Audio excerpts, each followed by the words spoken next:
Well,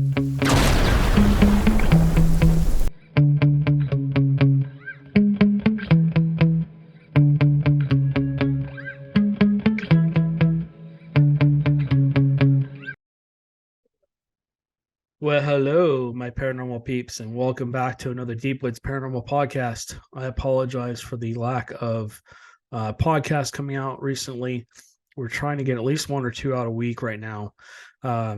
Just been super busy between my work and our personal lives. Just a lot of cool things happening with us. We're trying to set this business up, start setting up events for you guys to come to in the future. I've just recently changed the San Jacinto. I can't talk today. I recently changed the San Jacinto jail to January, just because I was told by many people, "Oh, I want to go, but it's the holidays. It's the weekend of Thanksgiving."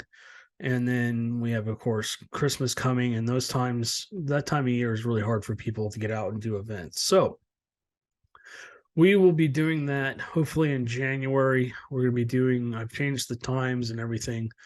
So if you're interested in going to the San Jacinto jail investigation, really cool place. It's not just a jail. It's an old post office. It's an old schoolhouse. And then also there's a old train depot on the property.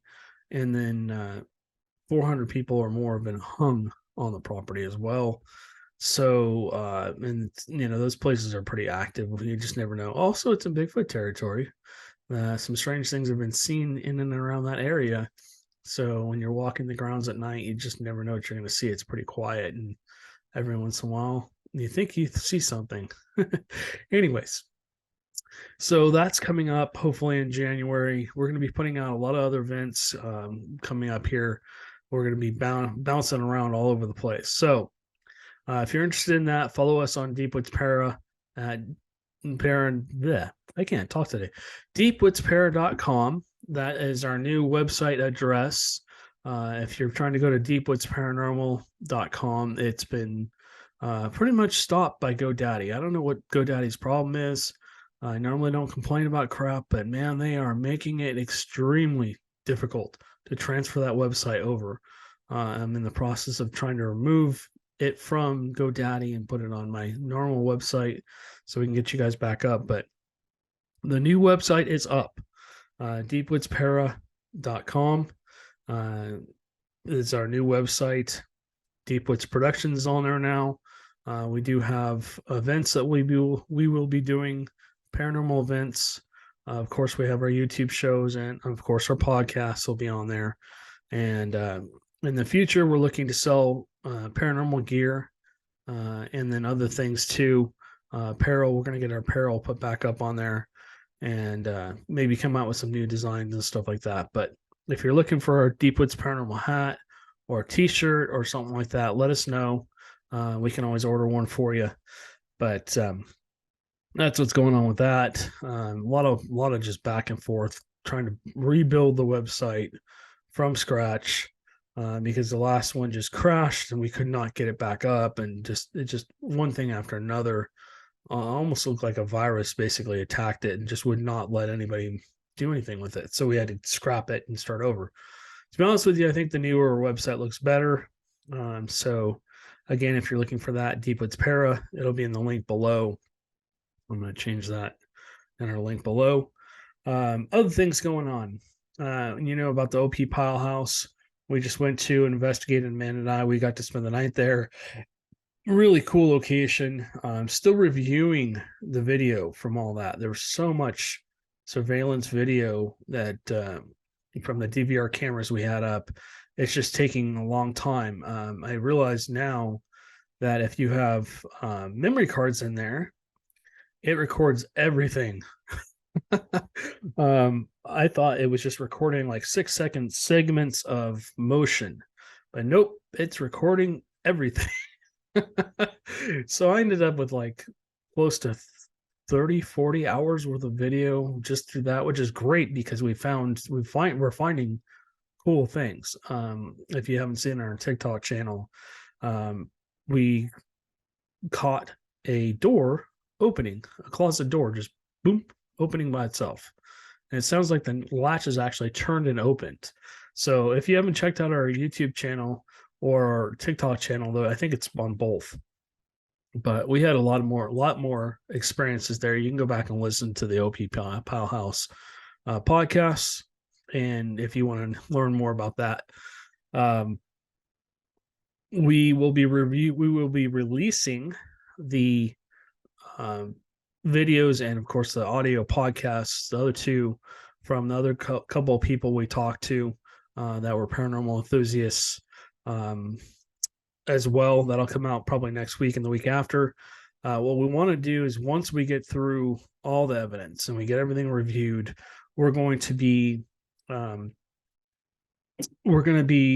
sitting down with the owners of the home, and we're going to be presenting the evidence to them in a podcast style video.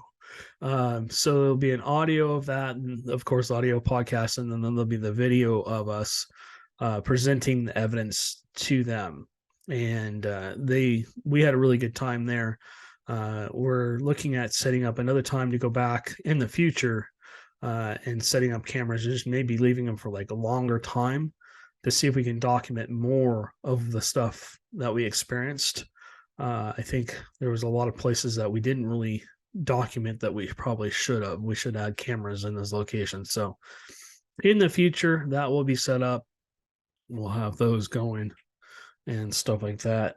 We'll be investigating, of course, more haunted locations.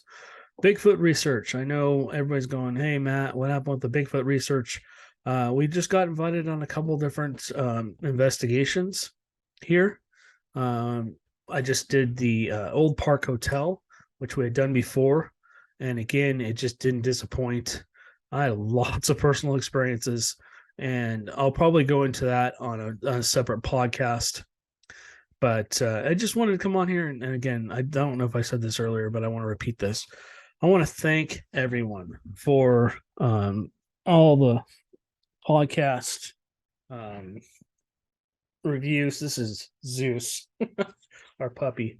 If you're watching, don't lick the mic. So, anyways, he came to us. This is my mother-in-law's dog. He's just staying here. He's getting acquainted with other dogs, and other dogs are kind of teaching him to be a dog, so that he can get rid of some of the mannerisms that he has that are kind of annoying. He was nipping and biting and everything in the first place, and now he's kind of calmed down and he's chill. So he's about Tink size. He's a little bit bigger than Tink right now. Anyways, so yeah, this little guy's gonna hopefully chill out here in a minute. So yeah, okay, so that happened. We when I was walking through setting up camera gear, and God, talk about that place.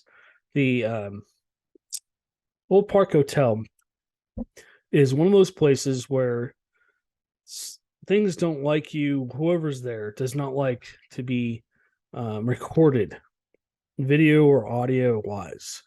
I've had more video failures there than I've ever had any other place I've ever been. It's just like one thing after another with that, and essentially it just like one thing after another.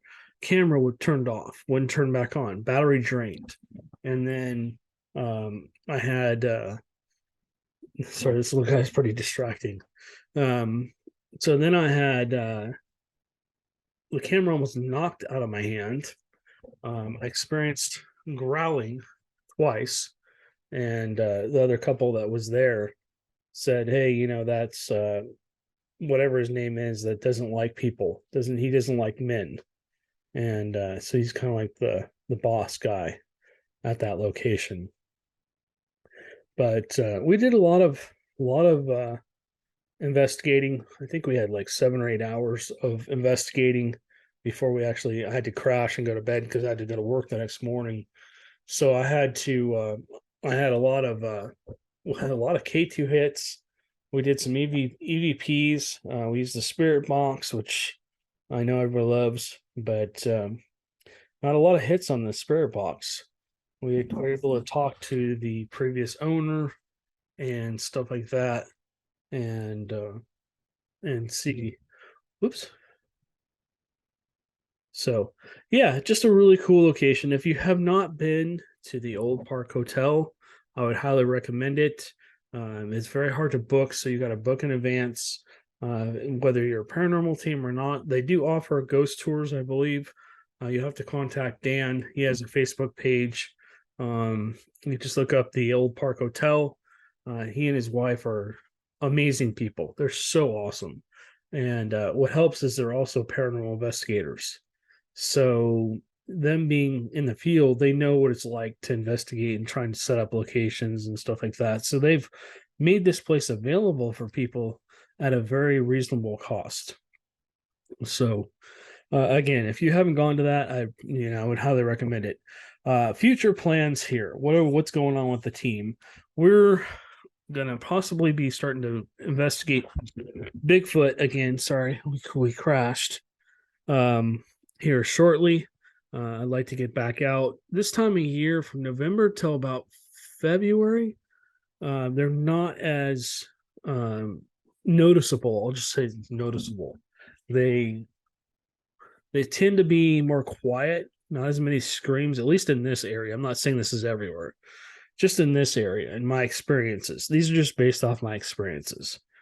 So we've had a lot less screams, a lot less sightings of them, and like whoops and tree knocks and stuff like that they go down during this time of year.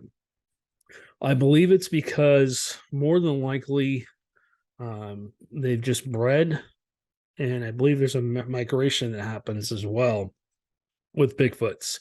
I think that the juveniles, when they reach a certain age, maybe a breeding age, they end up going to other groups. They end up going out and going to find other groups and stuff like that. And I think they have set migrations, and I think they also at this point in time are following the deer. The deer are just everywhere right now. They're all over the place.